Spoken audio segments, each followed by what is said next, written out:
Hello friends, எல்லாருக்கும் வணக்கம். நாம் இந்த வீடியோவில் அந்த 3 ஆண்டு சாதனைகளோட கண்டினியூஷனாக இப்போ தமிழரசு வெளியிட்டிருக்க 4ஆம் ஆண்டு சாதனைகளை தான் இப்போ பார்க்க போகிறோம். இப்போ தமிழ்நாடோட பொருளாதார வளர்ச்சி எக்கனாமிக் க்ரோத் பார்த்தோம்னா 2021-22 பார்த்தோம்னா 7.89%. அடுத்து 2022 to 23 8.13%, அதாவது 8.13%. அடுத்து 2023-24 8.23%.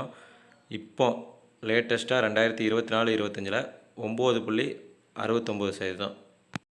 அதே மாதிரி ஏற்றுமதி வளர்ச்சி எக்ஸ்போர்ட்ஸ் க்ரோத் பார்த்திங்கன்னா பில்லியன் வேல்யூவில் பார்த்திங்கன்னா 2024-25 52.07 பில்லியன் அளவுக்கு, அதாவது டாலர் 52.07 பில்லியன் டாலர் அளவுக்கு நாம் எக்ஸ்போர்ட் பண்ணியிருக்கோம். அதில் எலக்ட்ரானிக் குட்ஸ் எக்ஸ்போர்ட் பார்த்தோம்னா மின்னணு ஏற்றுமதி வளர்ச்சி பார்த்தோம்னா தமிழ்நாட்டில் பார்த்திங்கன்னா 14.65 பில்லியன் டாலர் அளவுக்கு நாம் எக்ஸ்போர்ட் பண்ணியிருக்கோம்.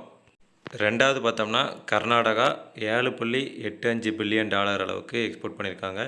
அடுத்து உத்தரப்பிரதேஷ் 5.26 பில்லியன். அடுத்து மகாராஷ்டிரா 3.51 பில்லியன்.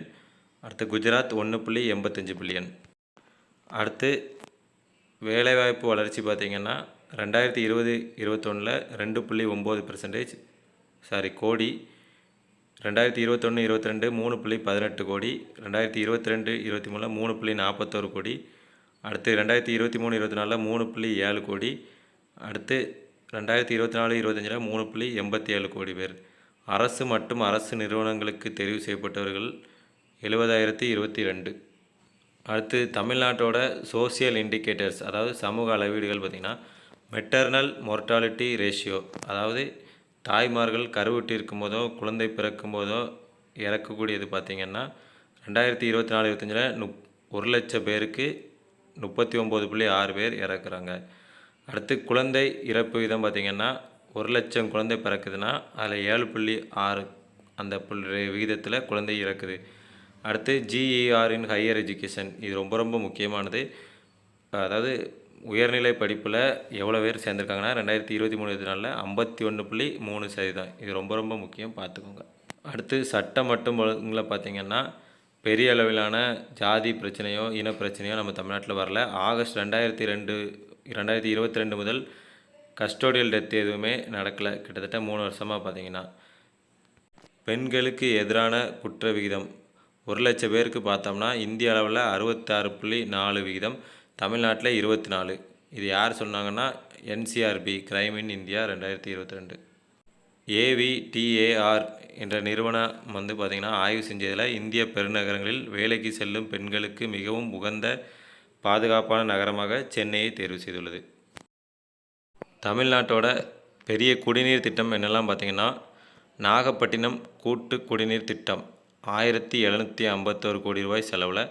அடுத்து விருதுநகர் தூத்துக்குடி கூட்டு குடிநீர் திட்டம் 1388 கோடி ரூபாய் செலவில்.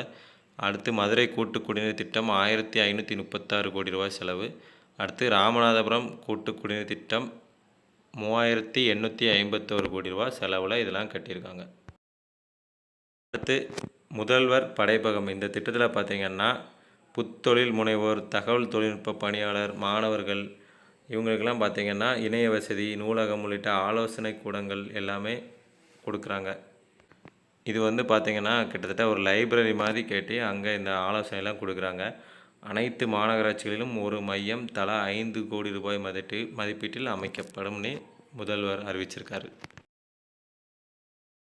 அடுத்து கலைஞரின் கனவு இல்லம் 2024-25 முதல் 2029-30 வரையிலான 6 ஆண்டுகளில் 8 லட்சம் கான்கிரீட் வீடுகள் கட்டுவதற்கு இலக்கு நிர்ணயிக்கப்பட்டுள்ளது. 2024-26 மட்டும் பார்த்திங்கன்னா 2 லட்சம் வீடுகள் எடுத்துக்கொள்ளப்பட்டுள்ளது. இப்போ பார்த்திங்கன்னா சென்னையில் ரீசெண்டாக தமிழ்நாட்டில் இந்தியாவிலேயே முதல் முறையாக பார்த்திங்கன்னா 44வது செஸ் ஒலிம்பியாடு நம்ம சென்னையில் நடந்திருக்கு. 44வது செஸ் ஒலிம்பியாடு எங்கே நடந்துன்னு கேட்டாங்கன்னா சென்னை. அடுத்து நான் முதல்வன் போட்டித் தேர்வு பிரிவுகள், இதில் பார்த்தோம்னா UPSC படிக்கிறதுக்காக ஒரு ட்ரைனிங் கொடுக்கறதுக்காக ஒரு எக்ஸாம் வைப்பாங்க. அதில் பாஸ் பண்ணோம்னா 10 மாதத்துக்கு 7500 ரூபா வச்சு கொடுப்பாங்க. இப்போ UPSC ப்ரிலிம்ஸில் பாஸ் பண்ணோம்னா 25,000 ரூபா கொடுப்பாங்க. மெயின்ஸில் பாஸ் ஆகி இன்டர்வியூக்கு போனோம்னா 50,000 ரூபா ஊக்கத்தொகையாக கொடுப்பாங்க. அடுத்து மக்களை தேடி மருத்துவம் திட்டம், நோய் தடுப்பு சிகிச்சை, மருந்து விநியோகம், வீடு நாடி சென்று பரிசோதனை மற்றும் தொடர் சிகிச்சை இதெல்லாம் கொடுப்பாங்க. இந்த ஐநாவின் UN inter agency task force 2024 விருது வந்து தமிழ்நாட்டுக்கு கொடுத்துருக்காங்க. அடுத்து வந்து நாம் சில பழங்குடியினர் நலன் திட்டங்களை பார்ப்போம். அடிப்படை வசதிகள் என்னெல்லாம் பார்த்தீங்கன்னா, அயோத்திதாச பண்டிதர் குடியிருப்பு மேம்பாட்டு திட்டம். இது வந்து பழங்குடியினர் நலனுக்காக. இது வந்து நாம் 3 ஆண்டு சாதனைகள் திட்டத்திலையும் பார்த்துருப்போம். அடுத்து பார்த்திங்கன்னா வீடு கட்டி கொடுப்பாங்க, சுகாதார பணிகள், கல்வி பணிகள் எல்லாமே பழங்குடியின மக்களுக்காக செஞ்சு கொடுக்குறாங்க. அடுத்து வந்து பார்த்தோம்னா பழங்குடியின மக்களுக்காக தொழில் முனைவோர் திட்டங்கள், அண்ணல் அம்பேத்கர் தொழில் முன்னோடிகள் திட்டம். இதில் வந்து பார்த்திங்கன்னா துப்புரவு பணியாளர் மறுவாழ்விற்கு 177 நபர்களுக்கு கழிவுநீர் உறிஞ்சும் மற்றும் அகற்றும் ஊர்தி வாங்கிட 52 கோடி ரூபா மானியம் கொடுத்துருக்காங்க. அடுத்து சிஎம் அரைஸ் திட்டம். இதில் வந்து பார்த்தோம்னா கால்நடை வளர்ப்பு, இயந்திரங்கள், சில்லறை விற்பனை, சேவை வர்த்தகம், வாகனம் வாங்கிட 90 கோடி ரூபா மானியம் கொடுக்கப்பட்டுள்ளது. சிஎம் அரைஸ் திட்டம். அடுத்து வந்து கலைஞர் கைவினை திட்டம்.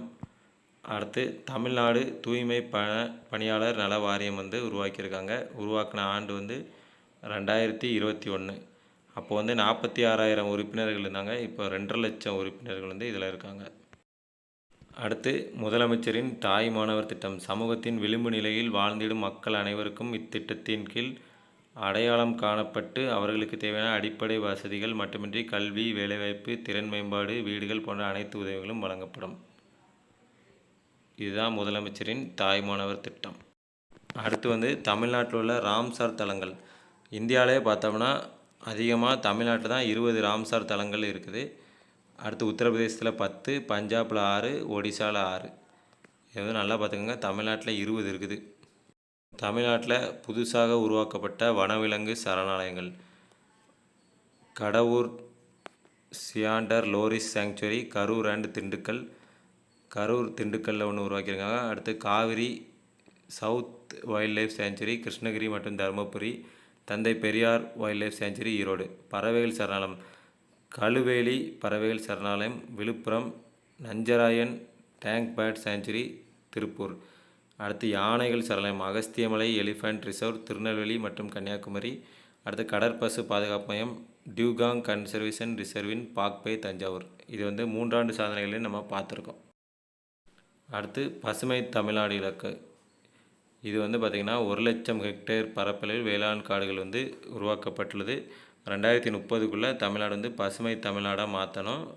காடுகள் பரப்பளவை 24% 33% ஆக்கணும்னு இலக்கு நிர்ணயம் பண்ணியிருக்காங்க.